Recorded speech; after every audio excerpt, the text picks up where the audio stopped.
السلام علیکم، میرا نام تابندہ آفریدی ہے اور آج ہمارے ساتھ موجود ہیں کرن کنول، جن کا تعلق ہے Jammu Kashmir People's National Party سے، اور یہ خواتین ایکشن کمیٹی باغ کی ممبر بھی ہیں۔ السلام علیکم، کیسی ہیں آپ؟ ٹھیک ہیں؟ وعلیکم السلام۔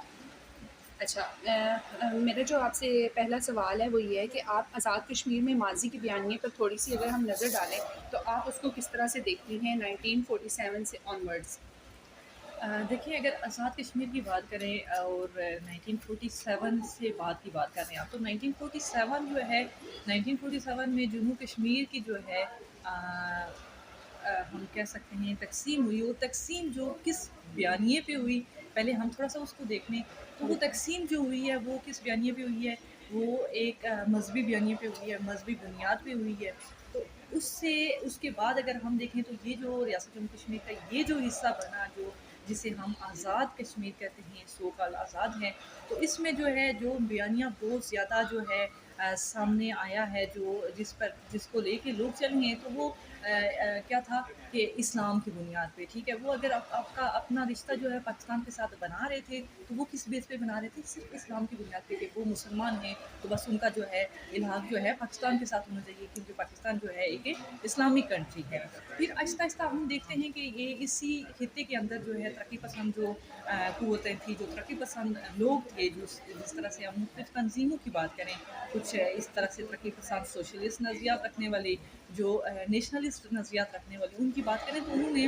ہمیشہ سے ریاست جموں کشمیر کی وحدت کی بحالی کی بات کی ہے۔ اب وحدت کی بحالی کی اگر ہم بات کرتے ہیں جب، تو انہوں نے یہ کہا ہے کہ ریاست جموں کشمیر کی وحدت کی بحالی ایک کسی مذہبی بنیاد پہ نہیں ہو سکتی، کیونکہ یہ کثیر المذہبی، کثیر القومی جو ہے ایک ریاست تھی، ٹھیک ہے۔ تو اس بیس پہ اگر ہم دیکھیں تو ریاست جموں کشمیر میں ابھی جو ہے بیانیہ جو ہے جو بالکل جو ہے چینج ہے، یہ ایک دم سے چینج نہیں آیا، بلکہ آہستہ آہستہ جو ہے اس میں چینجز آئی ہیں۔ مختلف ترقی پسند جو قوتیں ہیں انہوں نے اپنا کردار ادا کیا ہے، لوگوں میں شعور پھیلایا ہے، اور ہم دیکھتے ہیں کہ یہ بیانیہ جو ہے مکمل طور پہ چینج ہے، اور یہ ریاست جموں کشمیر کے جو لوگ ہیں وہ اب ہم دیکھتے ہیں کہ وہ حق ملکیت، حق حکمرانی کی بات کر رہے ہیں۔ وہ کسی مذہب کی بنیاد پہ نہیں کر رہے، بلکہ وہ اپنے مستقبل کے لیے، اپنے بچوں کو جو ہے بہتر مستقبل دینے کے لیے جو ہے یہ بات کر رہے ہیں۔ ٹھیک ہے، اگر ہم آپ کے نزدیک 2019 سے پہلے اور بعد کے حالات کا اگر کمپیریزن کیا جائے تو آپ کو کیا لگتا ہے کہ کون سے سگنیفیکنٹ چینجز آپ کو نظر آتے ہیں؟ دیکھیں، 2019 سے پہلے کی اگر ہم بات کریں تو خاص کر یہ جو ریاست جموں کشمیر ہے، جو 2.5 اضلاع پر مشتمل ہے، تو یہ 2019 سے پہلے اس طرح سے اس میں کوئی بھی شعوری یا سیاسی نظریاتی شعور نہیں تھا لوگوں کے اندر نا۔ عوام جو ہے جوں کی توں چل رہی تھی، جس طرح سے مختلف پارٹیز ہیں، ہم دیکھتے ہیں کہ پاکستان کی فرینچائز پارٹیز ہیں، وہ ان کو جو ہے جس طریقے سے چلا رہی تھی وہ لوگ اسی طرح سے چل رہے تھے۔ لیکن 2019 کے بعد ہم دیکھتے ہیں کہ اچانک سے جو ہے لوگوں میں چینج آیا، لیکن اس کی پیچھے بھی دیکھیں تو اچانک چینج نہیں ہے، یہ جو ہے ایک پونی صدی کا جو ہے ایک تضاد تھا حکمران طبقے اور عوام کے درمیان ایک تضاد تھا، اور اس تضاد سے جو ہے جب عوام جو ہے مہنگائی، غربت، مطلب اور ہم دیکھتے ہیں کہ بے روزگاری، لا علاجی سے تنگ آ کے، تو وہ ایک ان کا غصہ تھا، غم تھا، وہ باہر نکلا۔ اب ٹھیک ہے، جب وہ باہر نکلے تو وہ منظم ہوئے، اور ایک بہترین چینج جو ہے ہمیں نظر آ رہا ہے۔ ٹھیک ہے۔ آرٹیکل 370 کے بعد، آرٹیکل 370 کی ایبروگیشن کے بعد جو آزاد کشمیر کا پولیٹیکل نیریٹو ہے، اس میں آپ کو کیا لگتا ہے کہ کون سے پولیٹیکل ایکٹرز ہیں جن کا اہم رول رہا ہے؟ دیکھیں، آرٹیکل 370 کے وہ منسوخی کے بعد اگر ہم اس کی بات کریں تو اگر خاص کر ریاست جموں کشمیر اور بالخصوص پاکستانی جو زیر انتظام جموں کشمیر ہے، اس کے اندر دیکھیں تو ہماری جو ترقی پسند جماعتیں تھیں، جو نیشنلسٹ جماعتیں تھیں، ان کا بہت اہم کردار ہے۔ وہاں کے جو رہنما تھے وہ باہر نکلے، انہوں نے لوگوں کو جو ہے اس کے خلاف جو ہے کھڑا کرنا شروع کر دیا کہ اگر جس طرح سے ہمارے اس حصے پہ جو ہے